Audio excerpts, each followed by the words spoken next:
Bien, 7:39 minutos, mañana fresca, 8 grados de sensación térmica, máxima de 19 en los 3 días que vienen hasta el domingo, hermosos, con máxima de 25. Tengo el gran gusto de saludar a una luchadora, una activista antirrepresión, bueno, es la que se puso a la cabeza de estos temas hace muchos años, militante de Correpi, la doctora María del Carmen Verdú. María del Carmen, ¿cómo le va? Jorge Chamorro saluda, ¿cómo anda? ¿Qué tal, Jorge? Buen día.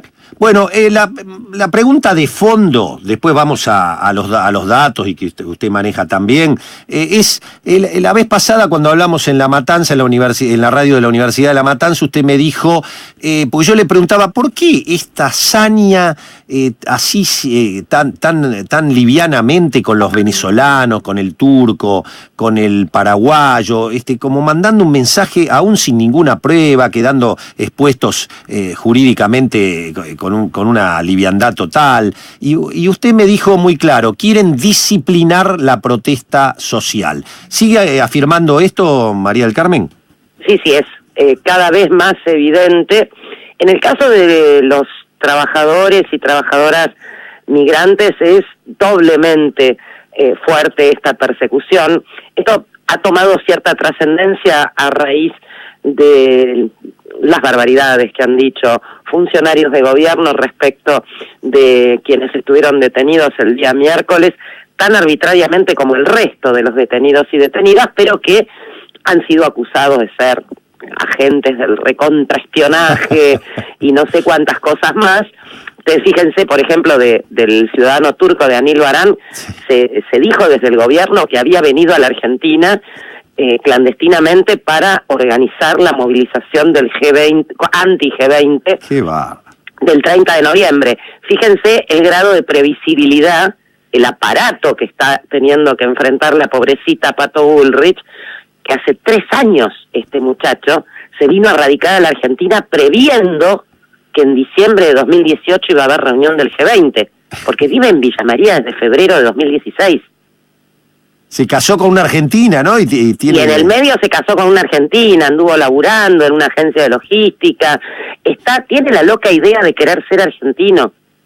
Estaba haciendo los trámites para la ciudadanía, por eso vino de Villa María a Buenos Aires, porque al día siguiente, el jueves a las 11, tenía turno en la embajada para retirar los originales de la documentación que le piden allá en Córdoba para el trámite de ciudadanía.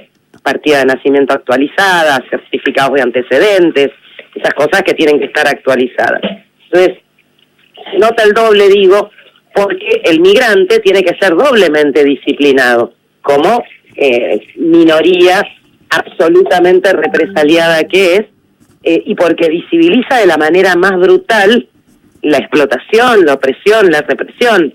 O sea, pensemos que ¿quién no se ha sentado a tomar un café en un bar y es atendido por un venezolano o un colombiano que sabe que está siendo explotado y que labura en negro en ese boliche? Permanente. ¿Quién no atendió un repartidor de delivery de pizza que no tenga la misma situación? Permanente. Es impresionante. Prácticamente hay lugares donde te atienden todos los call centers que son los nuevos ámbitos de esclavitud laboral.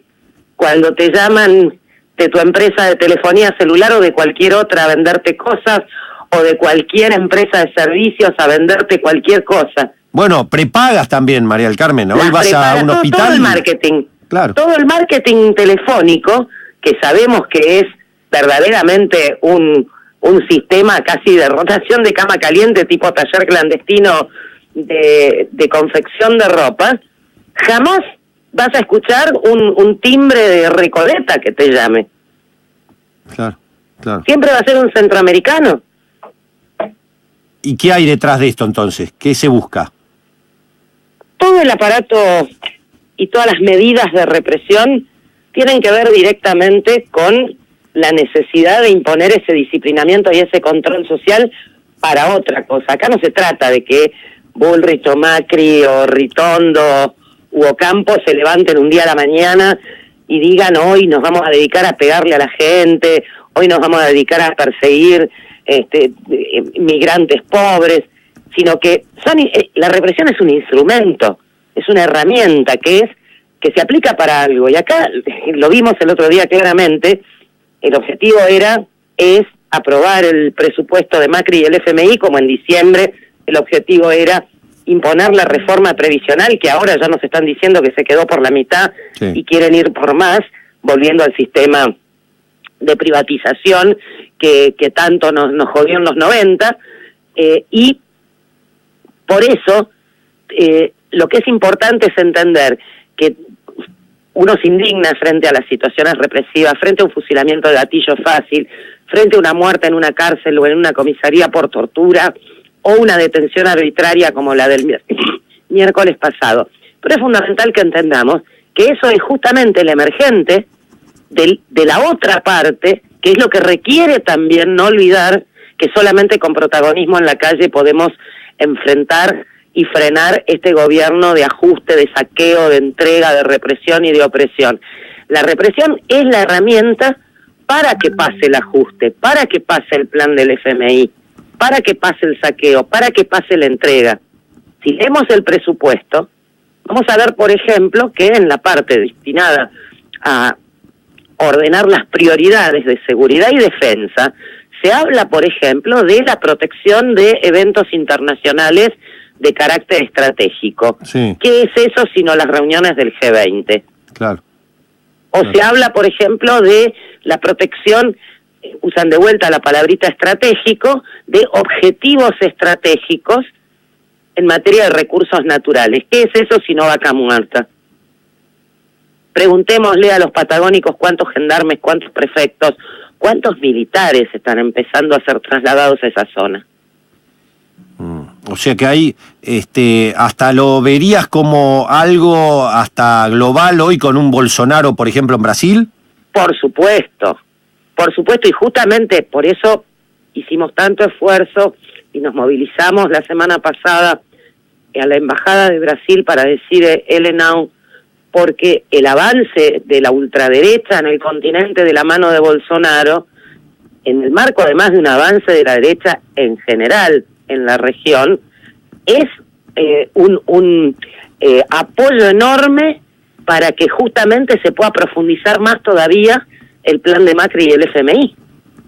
Porque ahora tiene la espalda cubierta en su principal frontera. ¿O es casualidad la paridad que hoy tenemos en cuanto al dólar entre el peso y el real? ¿Estás de acuerdo? Entonces, Estela Caloni hablaba ayer y ella también lo veía con esa mirada más continental de un Estados Unidos prestando más atención a lo que se llamaba antes el patio trasero y con toda esta nueva oleada de presidentes que son, según Estela Caloni, son títeres de Estados Unidos. Pero es que estos procesos son siempre continentales porque las fronteras tienen obviamente una función, sobre todo en el marco que tiene que ver con dibujar mapas, pero para Estados Unidos el subcontinente es una unidad y siempre se ha manejado de esta manera. Basta, a ver, estos tipos son tan particulares que publican sus planes en internet. Ayer estábamos leyendo con un compañero documentos publicados en el portal del Departamento de Estado, donde claramente se describe cuál es el plan imperial para nuestra América. ¿Podrías decirnos un poco, ampliarnos un poco? Bueno, justamente planteaban esta necesidad, o sea, es el mismo plan que vienen desarrollando a partir de que después de Santa Fe 1, Santa Fe 2 cambió la táctica y en lugar de la promoción abierta de golpes de Estado a través de los aparatos militares, optaron por la gobernabilidad democrática con condicionamientos y limitaciones y basado en un trípode que es el libre comercio con ellos, lo que ellos llaman la cooperación en materia militar o de seguridad, donde aparecen esto del narcotráfico y el terrorismo como las dos ideas del siglo XXI, ideas utilizadas para después andar persiguiendo a los dos venezolanos que hacen delivery de pizza o al turco que trabaja en una empresa de logística y es licenciado en economía en Córdoba, ¿no es cierto? Y el tercer elemento es esa gobernabilidad democrática, pero con limitaciones que les permite, así de esa manera, poder, por ejemplo, haber impuesto en el curso de 2003-2010 7 leyes antiterroristas en nuestra legislación. ¿Y Patricia Bullrich cómo juega en todo esto, María del Carmen? Perdón, no te escuché. ¿Y Patricia Bullrich cómo juega ante todo esto? Patricia Bullrich es el sargento García, es la que tiene que ordenar dentro de este esquema el aparato represivo a nivel federal. El mismo rol que Ritondo tiene en la provincia, que Ocampo tiene en la ciudad, que tuvieron y tendrán siempre los ministros o secretarios a cargo de la organización de las fuerzas. Es lo que Corach era a Menem, lo que Bernie era a Kirchner, o Aníbal Fernández en el periodo anterior. Ahora, ¿pondrías en la misma bolsa a Patricia Bullrich que a Bernie o a Aníbal Fernández? La función es la misma. La función es la misma. Por supuesto que cada gobierno... A ver, nosotros partimos de la base de que la represión es una herramienta que está en el arsenal de cualquier gobierno que tenga que administrar una sociedad dividida en clases. Ahora, la forma concreta, práctica, específica en que esa represión se va a administrar, esa administración de la violencia directa o de la violencia a través de la criminalización de la protesta en tribunales, va a variar conforme dos parámetros que juegan conjuntamente y condicionan conjuntamente la cosa. Por un lado, el objetivo, que es la necesidad de hacerlo a partir de la situación objetiva de conflicto mayor o menor en el ámbito social. A mayor conflictividad social, mayor reacción popular, mayor necesidad de disciplinamiento, tanto sobre los sectores organizados de la clase trabajadora como de manera indiscriminada sobre las mayorías para evitar cualquier tipo de salida popular. Esto lo vemos claramente, por ejemplo, si analizamos los 12 años del kirchnerismo. ¿Cuándo fueron los picos represivos? Cuando pegó la crisis. El salto se produjo en 2008. Sí. Cuando se hablaba de nos llegó los coletazos, no estábamos tan blindados, etcétera. Sí, lo que uno nota es que la misma fuerza conducida por un clima político a otro es gatillo fácil o es mucho más moderado. Por un sujeto político, no un clima, porque la situación objetiva es uno de los elementos. El otro elemento son las propias características del gobierno de turno. Claro. Si vos sos un gobierno que querés pasar a la historia con el cartelito en la mano del gobierno de los derechos humanos, y por ejemplo vas a usar mucho más la tercerización de la represión, la patota, como en el caso de Mariano Ferreira, como en el caso de Gualeguaychú, como en el caso de los docentes de Neuquén, y sigue la lista, que la represión directa a través de los uniformados. Y porque eso, ¿qué te permite? Que al día siguiente del 20 de octubre de 2010 salga Aníbal Fernández, cuya vocación represiva no se puede discutir, a decir qué barbaridad, qué brutos que son, y después le invitan a Betty, a la mamá de Mariano, a sacarse la foto con la presidenta. Entonces, allí tenés un discurso que no coincide con la práctica. La gran particularidad del macrismo, de Cambiemos en general, es que lo que siempre fue una política de Estado por una necesidad del sistema capitalista en su naturaleza, hoy además es una política de Estado pública, anunciada, promovida, defendida y utilizada como herramienta electoral también. Y esto lo vemos con el fenómeno Chocobar. Bueno, la Corte parece que revirtió el concepto. Explícalo, por favor. No, al revés. Lo que pasa es que es por ahí muy técnico y por eso a veces confunde. En primera instancia, el juez dijo, este señor cometió un homicidio, pero no es para tanto, es policía. Vamos a decir que es homicidio con exceso en la legítima defensa. Bien. Lo procesó con esta figura, o sea, bien que lo procesó, mal que lo procesó con una figura que en este caso no se cumplía, porque lo vemos en el video que el tipo no se defendía de nada. Correcto. Esto fue apelado a Cámara por querella y defensa. Uno para que se mejorara la calificación, el otro para que lo absolvieran. La Cámara hizo este razonamiento que yo hacía recién, dijo no puede haber exceso de legítima defensa si no hubo inicialmente legítima defensa. Claro. Chocobar no se defendía de nada porque él llega cuando el pibe ya está huyendo y solamente lo persigue, no había nadie en peligro, ni Chocobar ni otros, no había armas, y entonces, como tampoco le da el cuero a la Cámara para dar el mensaje de decir esto es un homicidio calificado por la condición de miembro de una fuerza de seguridad, que es la figura que corresponde y que conduce como pena única a la perpetua, sacaron el otro conejo de la galera y dijeron, ponele que es ejercicio legítimo del cumplimiento del deber, sí, pero se excedió. Sí, eso es y cierto. Entonces confirmó el procesamiento, pero por homicidio con exceso del legítimo cumplimiento del deber. Lo cual implica que para esa cámara criminal, disparar contra una persona que huye sin atacarte es cumplimiento del deber, y si la mataste excediste. Es jodido. Sí, sí. De todas maneras, seguía siendo bueno que fuera a juicio. Sí. En estas condiciones, la defensa interpone recurso extraordinario a la Corte, y la Corte rechaza ese recurso, que es lo que ocurrió antes de ayer. Con lo cual queda ya abierto el camino, inexorablemente, para la siguiente etapa, que es el juicio oral, donde esperamos que la querella, la representación de Ivonne, la mamá de Juan Pablo Cucoc, insista con la imposición de la figura que corresponde. Claro. El mismo día que salía la resolución de la Corte de Chocobar, se publicaron los fundamentos de la sentencia que logramos del Tribunal Oral 1 de la Ciudad de Buenos Aires, con voto preopinante del doctor Salas, en la causa de Paragüita Toledo, del que hemos hablado últimamente, sí. El pibe de la 21-24 que fue fusilado por el policía de la ciudad, sí, Adrián Gustavo Otero, el 15 de julio del año pasado. Sí, sí, sí. O sea, hace unos meses Larreta decía, la policía de la ciudad es impoluta, no tiene ningún caso de gatillo fácil, además de los 30 y pico que llevamos relevados, ya tiene una condena perpetua.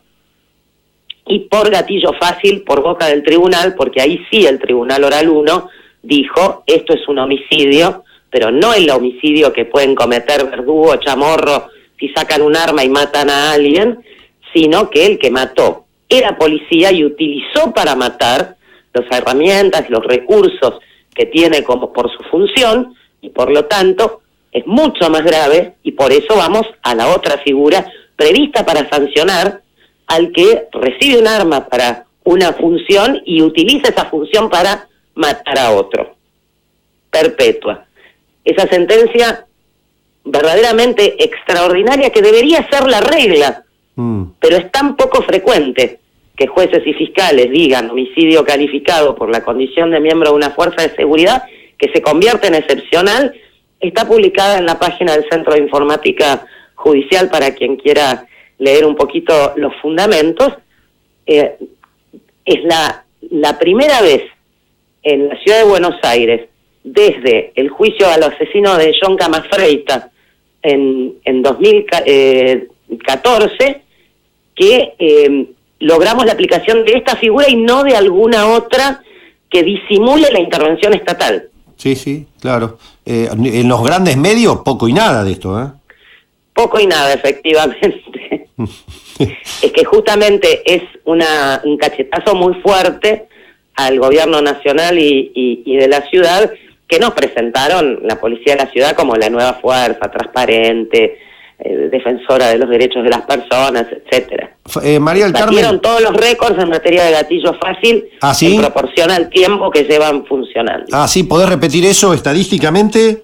Estadísticamente, policía de la ciudad, 1 de enero de 2017 a 30 de noviembre de 2017, es decir, los primeros 11 meses de funcionamiento, 24 casos de gatillo fácil. Y en lo que va de 2018 estamos trabajando obviamente en la actualización, pero superan ese promedio. La última que te pregunto en los 2 minutos que me quedan, pero nosotros un tema que lo seguimos hablamos mucho con la tía, nos conmovió, porque la verdad que era una cosa tremenda lo que pasó.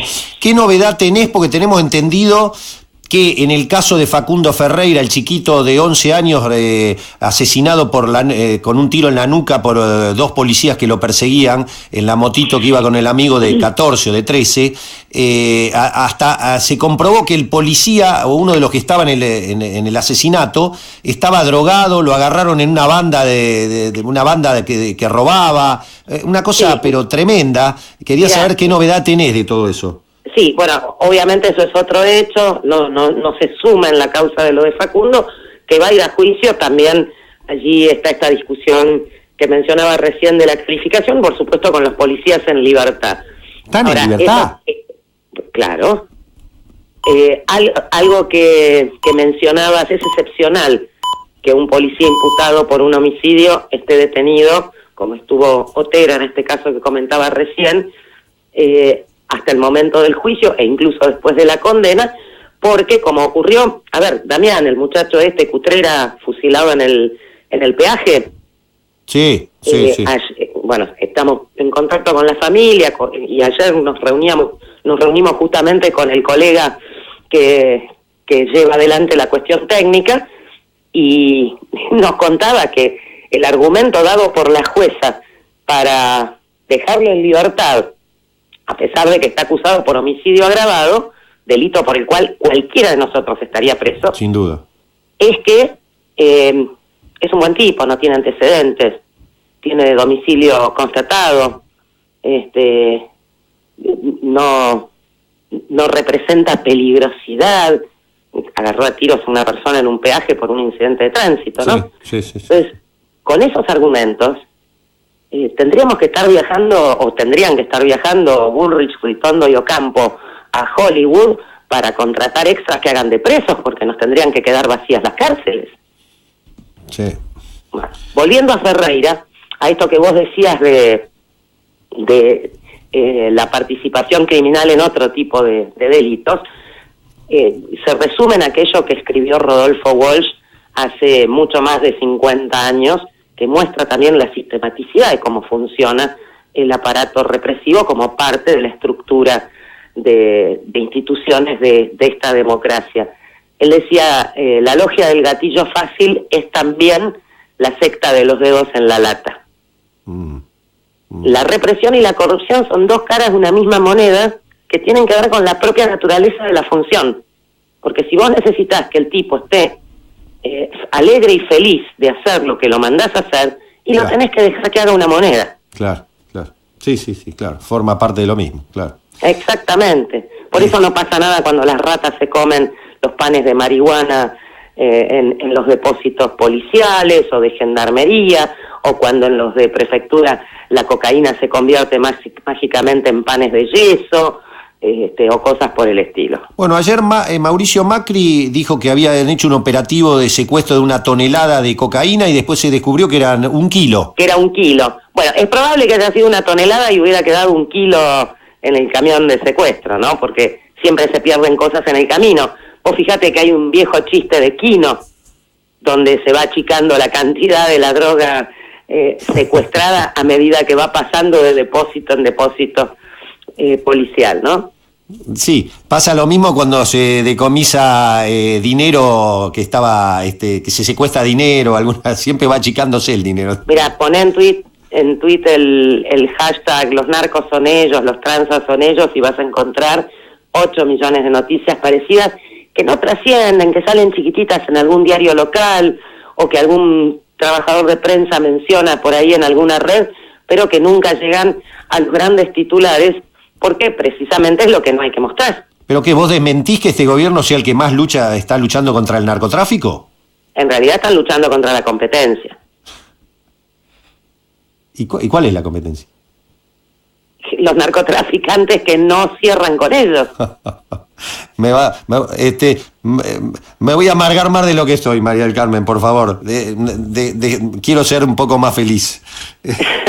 Digamos, es que teníamos un compañero que decía Correpi es pura mala noticia, pero hablando en serio, y más allá de las ironías, es un hecho que no es posible el narcotráfico, como no es posible ninguno de los grandes delitos que requieren de lo que llamamos vulgarmente crimen organizado, que implica logística, poder de fuego, inteligencia, recursos, contactos, información, etcétera, etcétera, sin la intervención de miembros del aparato represivo estatal. Sí, claro, eso está y claro. Lo cierto es que cada vez que se desbarata alguna de estas bandas, por lo general por alguna interna, Claro. por algún pase de factura, porque un sector denuncia al otro, porque alguno no pagó lo que tenía que pagar, no repartió lo que tenía que repartir, porque no es por otro motivo que saltan a veces algunos de estos grupos, sistemáticamente